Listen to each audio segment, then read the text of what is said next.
Hey guys, subscribe for daily knife content. And if you're shopping for knives and gear, make sure you check out the description of the video you're watching right now for links to some great online retailers.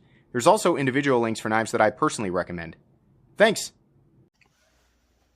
What's going on YouTube? Metal Complex here, and today we're finally going to be taking a look at the heavily anticipated Civivi Elementum button lock. Crazy, right? Look at that. That's really cool. I'm going to be providing links for this guy right down in the description. You're welcome to check those links. Depending on when you're watching this, they may or may not be available. There are a few different versions, in terms of aesthetics. And then you have the choice between the stainless Damascus, which I believe is a combination of 9CR, 18 MOV, and VG10. Or the, in my opinion, much better, both in terms of price and performance, the 14C28N version that's in micarta. That's much less expensive, and it's actually a performance steel. This is more for just if you want the appearance and everything. This was sent to me by Civivi or We Knives. So thank you very much for sending this in for me. And by the way, the Damascus ones will obviously still perform. They just won't perform as well overall as 14C28N does. Thanks so much to my generous patrons who are supporting me right now. There's a link for my Patreon right down in the description. And please make sure to follow me on Instagram at metal_complex. Let's go ahead and I'm going to try and get through this pretty quickly. This is definitely a little bit different than the original Elementum. So we are going to do a full review. Overall length of this guy is coming in at a little bit under 8 inches, 7.8 inches overall. Blade length is 3.5 inches, and cutting edge is about 3.25. So that's great. Let's go ahead and do some size comparisons up against the Ontario Rat Model 1 and its little brother, the Ontario Rat Model 2. It's kind of in between. How about up against the Spyderco PM2 and Spyderco Para 3? Once again, I think it's going to fall right in between these two. It's a little bit more of a slender profile, though. Last but not least, finding places for these knives, the Benchmade Griptilian, or in this case, the Ritter Hogue, and its little brother, the Mini Griptilian. Pretty close to the size of the Ritter Hogue. It's just not as thick or as tall, and definitely larger than the Mini Grip. Let's go ahead and do a carry profile up against the Spyderco Para 3. You can see here thickness, a little teeny tiny bit thinner. Actually, let's do...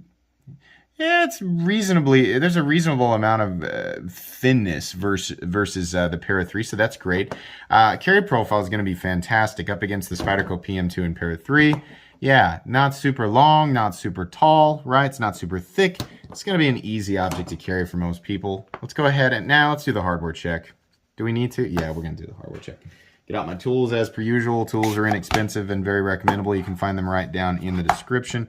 I believe this thing is T8 across the board. Yeah, T8, T8. I got no problems with that. T6 on the pocket clip screws, but no big deal. That's great. Button lock, I don't know if it's going to be massively difficult to take apart and put back together, right? Just be careful. It's different than a liner lock or a frame lock. Everything's got to be in the right place, obviously. Use your best judgment there. I'm glad that all the fasteners are a larger size, though. That's excellent. We're looking at a marble red and black carbon fiber with steel liners, and then, of course, the Damascus blade. The liners on the inside have been milled out, which is the case with the original Elementum, as far as I remember. Let's go ahead and measure blade stock thickness on this guy. I want to say it's probably still just as thin. I don't think, yeah, it's probably like 110 thousandths or so, 115. Yeah, there you go, 115 thousandths. So gonna have that same preferable cutting geometry for a lot of people. And weight on this guy, I don't know, 3.5 ounces, 4 ounces. Yeah, 4 ounces, that's my guess. Nope, way less, 3.1. I'm not, sometimes I get it right and sometimes I don't. 3.1 ounces. 1/10 of an ounce away from what I consider to be ultra lightweight. So yeah, this is an easy object to carry. It's not going to be 100% legal for everybody. So watch your local laws, but most people are going to be able to enjoy this in terms of its carry profile, right? So what exactly is going on here? So we're still riding this this fad of, well, Fidget Factor's ever prominent in the knife world, right? So we like to sit around and play with our knives. And these button locks, I mean, you know, one of the ones here recently that was really popular was like the ProTech Malibu, right? Everybody likes a smooth fall shut action. Everybody likes to play with their knives. So the button lock thing, of course, is really popular right now. You just push the button and the blade falls.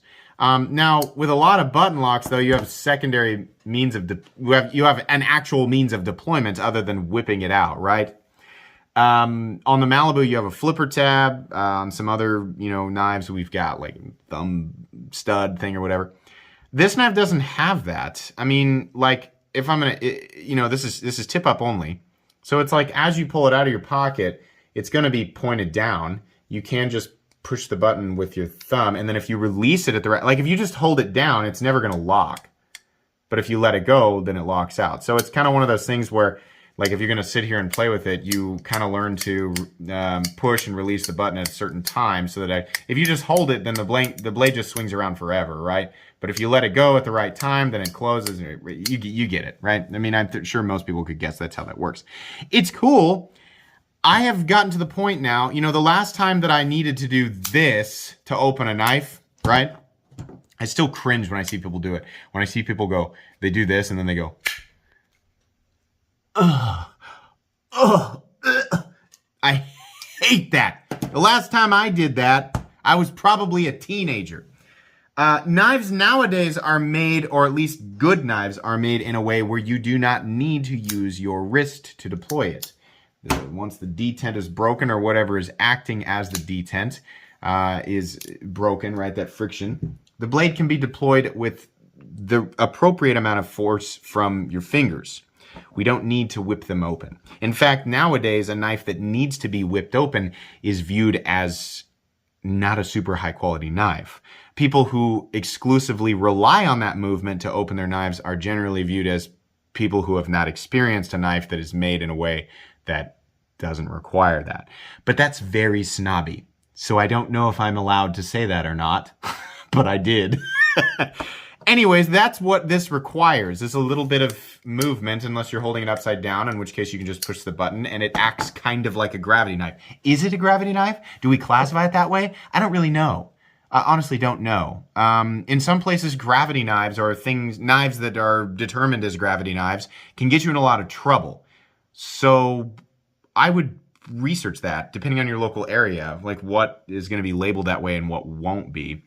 I don't know if this is creating or solving more problems for certain people. It definitely does have that fidget factor, though, and it definitely is smooth. The action on it is good, and once you kind of have that, you know, it's not like the reason that people come down on that movement is because this tang slams into the stop pin. Because we live in a finite universe, all things eventually fall apart. Not in the case of knives, you're actually speeding up that process when you're really crap whipping your knife open like that. The tang is slamming into the stop pin, and you are, you know, it's creating more and more and more wear. And over time, eventually, all knives, you know, will not lock up properly. That's why snobby knife people come down on, you know, other people for doing that. But this knife, because it's so smooth, really doesn't require all that much movement. You really don't have to slam the thing into the back. You can if you want to, but you don't have to. You know, arguably doing this with my Spyderco creates more of an impact on that stop pin than what I just did with this guy. So you don't have to. It is a little bit weird, and sometimes I find myself doing that or doing this, and I'm like, oh, you know, or like it bounces and it does. That's what happens a lot. So it requires timing. You got to release it and then, this would have made way more sense if they'd have just put a flipper tab on it. I mean, it does make this unique, and everybody's talking about this, right? It's going to be a polarizing thing. Some people are going to be like, wow, I love it. It's so weird, right? And other going to be like, I don't like it. And I think this and that. Well, either way, no matter what it is you're saying about it, the attention is focused on Civivi. If you have that conversation with multiple people, right? You talk with 5 people and you're like, I don't like this because it doesn't have a flipper tab. And then, well, it's 5 more opportunities Civivi has to sell this product to one of those people, because their attention is now on it, and they will likely decide for themselves whether or not they're interested in it. It's one of those things where they probably knew that people were going to talk about it. They didn't necessarily intend for this to appeal to everybody, but they definitely wanted people to talk about it, and it definitely has that fidget factor element to it. And of course, it's on the Elementum, arguably the most popular Civivi knife ever. It is cool though. It does have this like really kind of like every time if I see it laying out, like if I'm down here in my my little area down here where I review knives, I've always got knives laid out everywhere from doing one thing or another. Whenever this is laying out, I just instinctively have to grab for it and go, play with it a little bit until I kind of get that rhythm down. I just have to. I just want to do that. So, I mean, regardless of their reason, whatever it was, I'm not claiming to know exactly what their reason was. They did create an object that is compelling, I mean, it makes me want to pick it up and mess with it. And I'm sure that, that's making you guys want to experience it. So yeah, okay. The Elementum, I mean, this has great ergonomics. It's not like, oh my gosh, hand melting, but it is comfortable, right? These edges are knocked down. You can feel the pocket clip just a little bit because it's got a pretty aggressive build, but no big deal. This is an easy knife to hang on to. You can kind of choke up a little bit. Just be careful, don't run your finger up on the edge. Jimping's in the right place. The blade shape is excellent. This is a fantastic and very straightforward blade shape for EDC. You've got a nice flat, you've got a little swedge, right? Super thin behind the edge. Even if you go with the Damascus, which isn't going to perform as well as the Sandvik 14C28N, it's still going to slice, it's still going to cut, it's going to do what you need it to do for EDC, right? Absolutely. If you're just doing simple things with your knife, you're probably not going to notice the difference. But if you're going out and beating on it every single day and you're planning on having to sharpen it up quite a bit, you're going to get a better ratio between, how long the edge lasts and the toughness, right, after you're using it versus, sharpening it. You're going to get better ratios, better performance overall out of the 14C28N. The marble carbon fiber it's cool. It kind of looks like fire, like this stuff. If you're into that, then great. For me, I would much rather have their plain sort of concrete tumbled finish on the blade, the 14C28N, and then it's just a generic color of micarta, because that's more what I like. But the nice thing about Civivi, and it looks like with the case of this, if it goes the way that they want it to, I imagine they'll have even more options outside of the ones that we saw. I think I saw at least 6. I want to say I saw at least 6 different options with this thing. So yeah, they want people to experience it. They want you to have your flavor. So that's cool. We do have a position for the pocket clip to be mounted on the other side for left-handed people. And the only difference for left-handed people is that instead of your thumb, which presumably is what everybody else will use who's right-handed, you'll be using your index finger. I can't sit here and tell you there's really a whole... Sorry, that wasn't on camera. There's not really... I'm right-handed, and I'm just using my index finger to do the same thing. Yeah, left-handed people, it's not technically ambidextrous because you're not using the same finger on both hands, but there's no reason why left-handed people can't enjoy this just as much, right? And that's assuming that this is the only version that they make and they don't do a true left-handed version. We've got, of course, the lanyard bar in the back, the back spacer, which is the same material as the scales. Steel liner's lipped up just a little bit of shadow boxing in this guy. Pocket clip carries deep, a little bit of a bill. I wish it didn't have that. I wish it cut off about right here, but it doesn't, so whatever. Centering on this guy, yeah, the centering is good. And to my surprise, it actually locks up completely and totally solid. I legitimately expected there to be a little tiny bit of blade play, either up and down or left and right, which isn't that big of a deal on a button lock, but no, they got this thing completely solid. So, final conclusions. It's the Elementum with the button lock. You're not gaining any specific advantage with the button lock, but it does function exactly the way that it's supposed to. I wish it had a flipper tab. That would have made a lot more sense to me. If there's something that I don't understand about this, you guys are welcome to let me know. I mean, I don't know what it was that they accomplished specifically by not including a primary means of deployment outside of just pushing that button and whipping it out. But this will satisfy that button lock urge that a lot of people have that cannot be satisfied by the ProTech Malibu, either due to limited availability or the fact that it's a $200 knife. This is nowhere near that. The Damascus version of this is $109 with the marble carbon fiber. I mean, that's, if you want that, okay. I mean, the best version of this knife is just the basic version. It comes in at $66, 14C28N, micarta. Yeah, I'm fine with that price. I think that's a very fair price, and it's well worth it in terms of performance, right?